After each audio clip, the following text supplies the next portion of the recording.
ព័ត៌មានបែកធ្លាយពីប្រទេសថៃបងប្អូនខណៈពេលនេះមេតបថៃធំជាច្រើនបានត្រៀមសភាវុធធំតូចដើម្បីត្រៀមវាយកម្ពុជានាពេលយប់នេះបងប្អូនហើយព័ត៌មាននេះគឺបែកធ្លាយនេះនៅក្នុងខាងថៃបងប្អូនដែលគេចែករំលែកតគ្នាជាច្រើនហើយព័ត៌មាននេះក៏មិនមែនជាព័ត៌មានដែលអាចចាត់ទុកថាជាព័ត៌មានច្បាស់ការដែរបងប្អូនតែប៉ុន្តែខ្ញុំចេញមកនេះគឺដើម្បីចែករំលែកព័ត៌មានបងប្អូនត្រៀមប្រយ័ត្នទាំងអស់គ្នា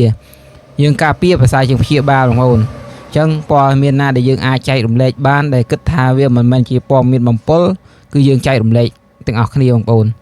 ដោយសារតែព័ត៌មាននេះគឺវាសំខាន់ដែរបងប្អូន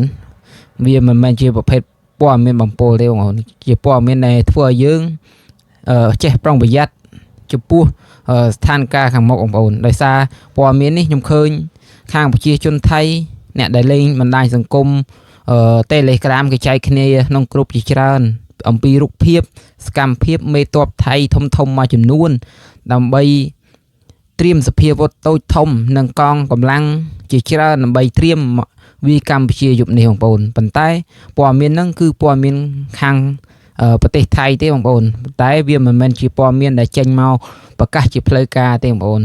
តែយើងត្រូវតែប្រយ័ត្នទាំងអស់គ្នាទាំងប្រជាពលរដ្ឋទាំងបងកងកម្លាំងទាំងអីទាំងអស់ប៉ុន្តែយើង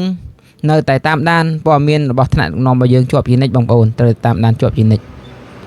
សម្រាប់បងប្អូនដែលមានព័ត៌មានថ្មីអីអាចចូលខមមិនខាងក្រោមវីដេអូនេះបានដើម្បីចែករំលែកគ្នាឲ្យចេះប្រុងប្រយ័ត្នទាំងអស់គ្នាបងប្អូនសូមអរគុណសូមជម្រាបលា